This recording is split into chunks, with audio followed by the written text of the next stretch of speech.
All right, y'all, with the 03 Rmz250, as you can see, the bike came to me in parts. It don't have no screws or nothing on the gas tank or the seat. Everything had pretty much come off.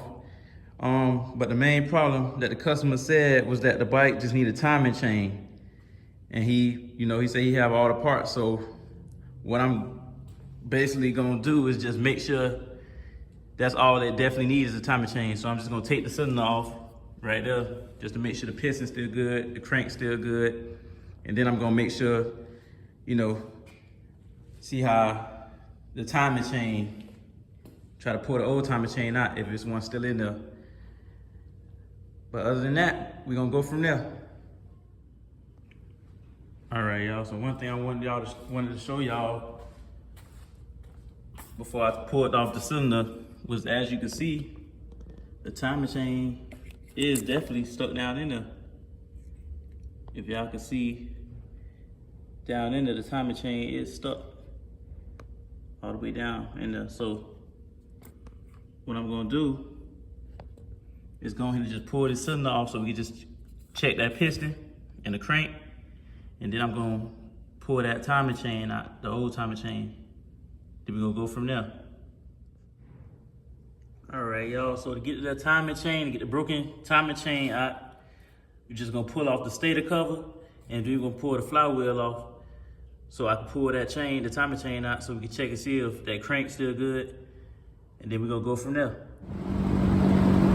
All right, man, as y'all can see, I got the stator cover off, and the timing chain is just like it's snapped in half, which is horrible.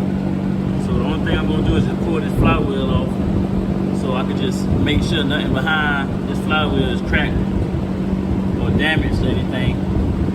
And then we can continue to pull out that timing chain, the bad timing chain, and we'll go from there. All right, y'all, so I got that old timing chain out right here. And as you can see, that timing chain, it was definitely stopping that crank from going up and down. So what I'm gonna do, I'm just gonna leave the cover off and everything until we get that new timing chain, and we're gonna check and see if the crank looks good and the piston look good, and then we're gonna go from there.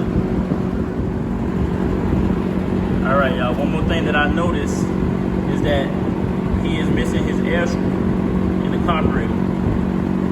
So he's missing the air screw, so he can use another air screw. We definitely need the air screw so we can tune the bike exactly right, make it perfect.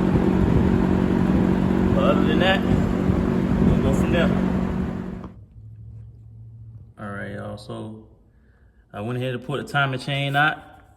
And so as you can see, the crank is still good.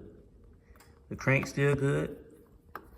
The piston, the piston is definitely used, but it's still in good condition.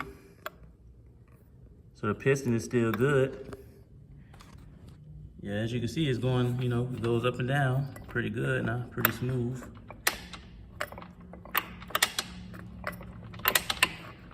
So yeah, this crank is still good.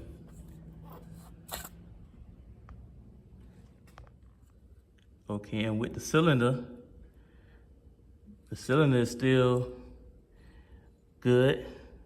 No scuffs, no scratches. Cylinder is still in good condition.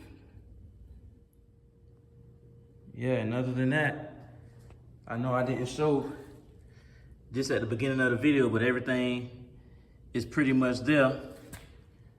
All his parts. He got the valve head, the header pipe, the throttle cable, everything is there. He got the new valves, brand new in the bag. Right here, the head gaskets. So everything, I ran through everything is pretty much there. Just need to be put back together. So yeah, he pretty much need that new timing chain, new air screw for his carburetor. Yeah, and then I have to adjust the valves when we put the new valves in. And other than that, we'll go from there.